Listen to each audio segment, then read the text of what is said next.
मेरे प्यारे देशवासियों, नमस्कार।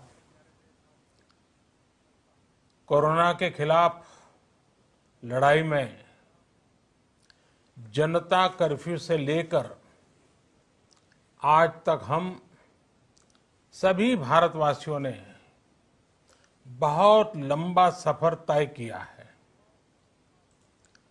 समय के साथ आर्थिक गतिविधियों में भी धीरे धीरे तेजी नजर आ रही है। हम में से अधिकांश लोग अपनी जिम्मेदारियों को निभाने के लिए, फिर से जीवन को गति देने के लिए रोज घरों से बाहर निकल रहे हैं। त्योहारों के इस मौसम में बाजारों में भी रौनक धीरे धीरे लौट रही है, लेकिन हमें ये भूलना नहीं है कि लॉकडाउन भले चला गया हो, वायरस नहीं गया है। बीते 7-8 महीनों में प्रत्येक भारतीय के प्रयास से भारत आज जिस संभली हुई स्थिति में है, हमें उसे बिगड़ने नहीं देना है और अधिक सुधार करना है। आज देश में रिकवरी रेट अच्छी है, फैटेलिटी रेट कम है।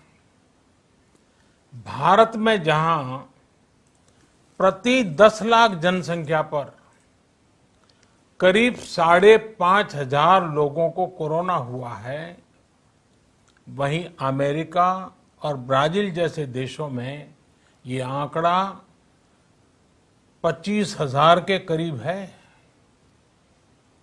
भारत में प्रति 10 लाख लोगों में मृत्यु दर 83 है, जबकि अमेरिका, ब्राजील, स्पेन, ब्रिटेन जैसे अनेक देशों में ये आंकड़ा 600 के पार है। दुनिया के साधन संपन्न देशों की तुलना में भारत अपने ज्यादा से ज्यादा नागरिकों का जीवन बचाने में सफल हो रहा है।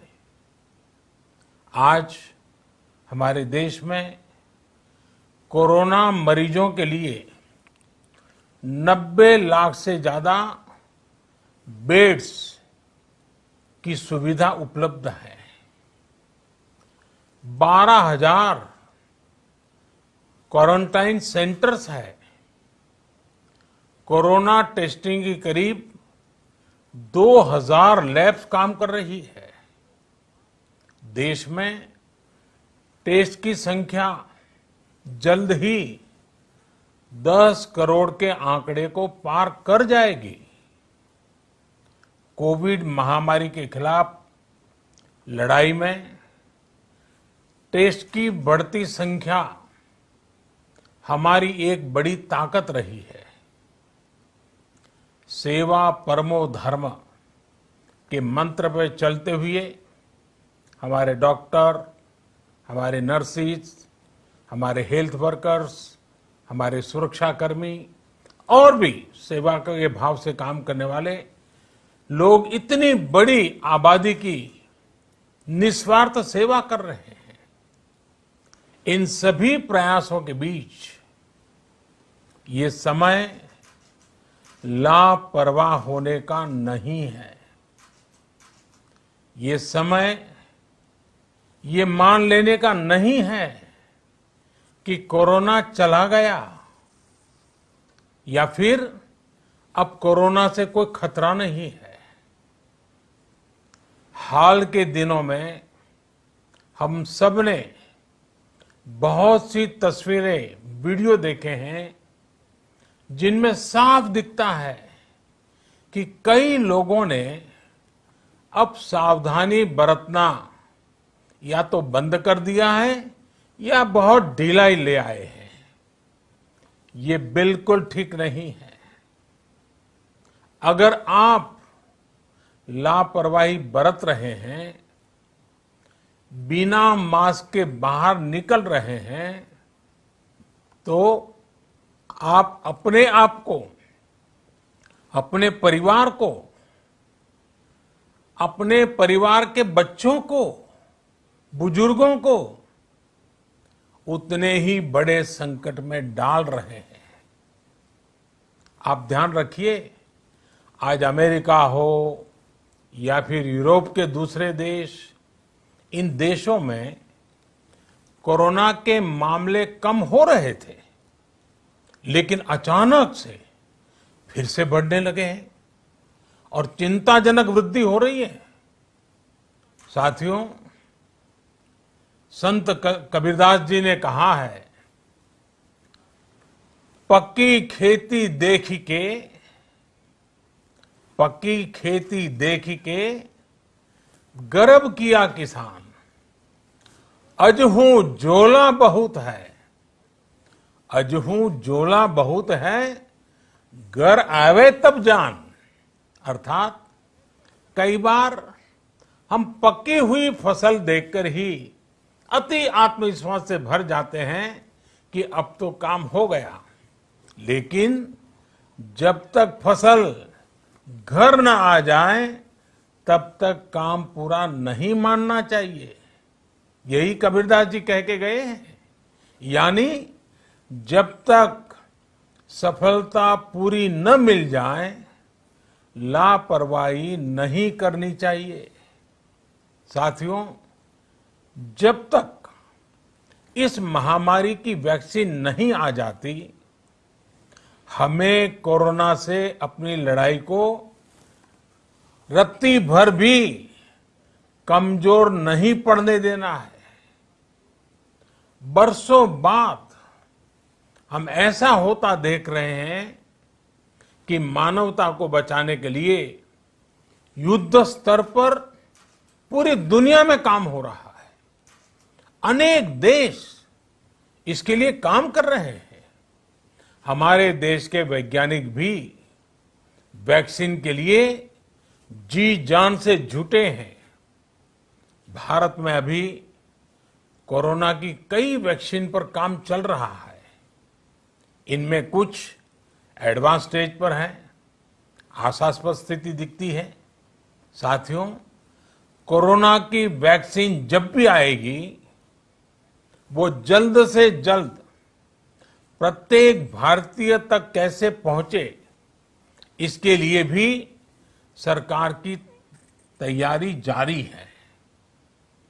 एक एक नागरिक तक वैक्सीन पहुंचे, इसके लिए तेजी से काम हो रहा है। साथियों, रामचरितमानस में बहुत ही शिक्षाप्रद बातें हैं, सीखने जैसी बातें हैं, लेकिन साथ साथ अनेक प्रकार की चेतावनियां भी हैं। जैसे रामचरितमानस में बहुत बड़ी बात कही गई है, रिपु रुज पावक पाप, रिपु रुज पावक पाप, प्रभु अहि गनीय न छोट करी। अर्थात आग, शत्रु, पाप यानी कि गलती और बीमारी, इन्हें कभी छोटा नहीं समझना चाहिए। जब तक इनका पूरा इलाज न हो जाए, इन्हें हल्के में नहीं लेना चाहिए। इसलिए याद रखिए, जब तक दवाई नहीं, तब तक ढिलाई नहीं। त्योहारों का समय हमारे जीवन में खुशियों का समय है, उल्लास का समय है। एक कठिन समय से निकलकर हम आगे बढ़ रहे हैं। थोड़ी सी लापरवाही हमारी गति को रोक सकती है, हमारी खुशियों को धूमिल कर सकती है। जीवन की जिम्मेदारियों को निभाना और सतर्कता, ये दोनों साथ साथ चलेंगे, तभी जीवन में खुशियां बनी रहेगी। 2 गज की दूरी, समय समय पर साबुन से हाथ धुलना और मास्क लगाना, इसका ध्यान रखिए। और मैं आप सबसे करबद्ध प्रार्थना करता हूं, आपको मैं सुरक्षित देखना चाहता हूं, आपके परिवार को सुखी देना चाहता हूं। ये त्योहार आपके जीवन में उत्साह और उमंग भरे, ऐसा वातावरण चाहता हूं। और इसलिए मैं बार बार हर देशवासी से आग्रह करता हूं। मैं आज अपने मीडिया के साथियों से भी, सोशल मीडिया में जो सक्रिय हैं उन लोगों से भी बड़े आग्रह से कहना चाहता हूं कि आप जागरूकता लाने के लिए, इन नियमों का पालन करने के लिए जितना जन जागरण अभियान करेंगे, ये आपकी तरफ से देश की बहुत बड़ी सेवा होगी। आप जरूर हमें साथ दीजिए, देश के कोटि कोटि जनों को साथ दीजिए। मेरे प्यारे देशवासियों, स्वस्थ रहिए, तेज गति से आगे बढ़िए और हम सब मिलकर के देश को भी आगे बढ़ाएं।